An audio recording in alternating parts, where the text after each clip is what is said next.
We are going to start this half hour here with a closer look at the fallout from the presidential debate. Joining us here, of course, our ABC White House correspondent, MaryAlice Parks, and contributing political correspondent, Rachael Bade. Welcome to you both. MaryAlice, let's start with you because, boy, oh boy, the text messages you were getting during this debate, how damaging was this debate performance for Biden? I mean, Gio, this was Democrats' worst nightmare. It doesn't get much worse than people in your own party, text messages I was getting from top staffers, even some elected officials who were trying to strategize about who could convince Joe Biden to step aside. It doesn't get worse than that.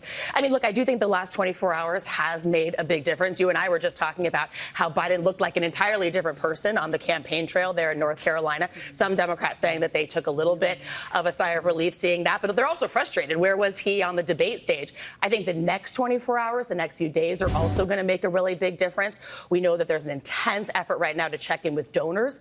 This is a campaign. If donors start to flee, that could absolutely move the needle.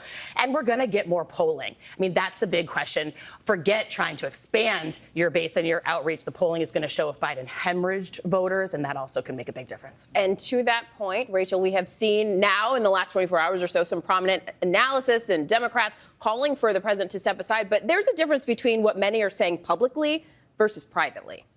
Yeah, look, technically it's possible. There are, 6-7 weeks till the convention when they would nominate Biden. But I am hearing from sources who actually do want this to happen, that it's more fantasy land than actual reality right now. If you look at the most influential Democratic voices in the party, the Obamas, the Clintons, Nancy Pelosi, Chuck Schumer, they have not only not joined this movement, but they've also expressed support for Biden's candidacy. And you're not seeing Hill Republicans come out and go on the record and say they would want this to happen. None of these rising star Democratic governors who might replace Biden on the ticket, people like Gretchen Whitmer in Michigan, Gavin Newsom in California, they're not joining this movement either. But as you just mentioned, that doesn't mean they're not thinking about it and talking about it privately. In fact, a lot of these people who are publicly expressing support for Biden are saying something very different behind the scenes. They want someone, anyone, to get the courage to actually step up and say something. But until you actually see these powerful voices come out and do that, this is all just noise. So I would not expect it to happen at this point. We'll see if the dam breaks eventually. So if we put some of that noise aside for a moment, MaryAlice, like realistically, what are the next steps for President Biden? What is the campaign telling you about the way forward?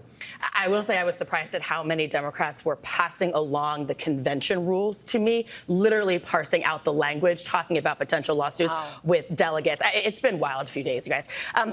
Look, you would expect in a situation like this a major campaign shakeup. I mean, I've also just heard fury from people inside the Democratic Party at the DNC, just absolutely angry at the Biden campaign. Who let this happen? How could it get so bad? I don't expect some major campaign shakeup. Biden's closest circle has been his closest circle for decades. And we know that actually when he's tested, his circle actually normally gets even tighter, even smaller. And the problem, of course, with surrogates is the better a surrogate looks, the more people wonder, why is that surrogate not at the top of the ticket? Look, there are some Democratic organizers. There are a fair number of Democratic organizers who have been saying enough is enough. Put your head down, do the work. One Biden campaign aide said that is still the plan. They still believe they can win this if they organize, they do this on the ground. I had one interesting conversation I thought was worth noting with a former Bernie Sanders staffer. She now works for Democrats that are really in vulnerable districts. And she said that. She said, put your head down and do the work. She said, my guy had a heart attack. You stay on message, you do the work, you continue to draw a contrast with Trump. That's at least their game plan for now. And perhaps because of all of this, Rachael, now they're saying maybe just go ahead and focus on the congressional races. Yeah, Hill leaders are never going to say this on the record, okay? But they're saying it privately. They think Biden's candidacy is dead and that Trump is going to win the White House. And so there is this strategy shift going on behind the scenes right now between Hill leaders, but also big donors.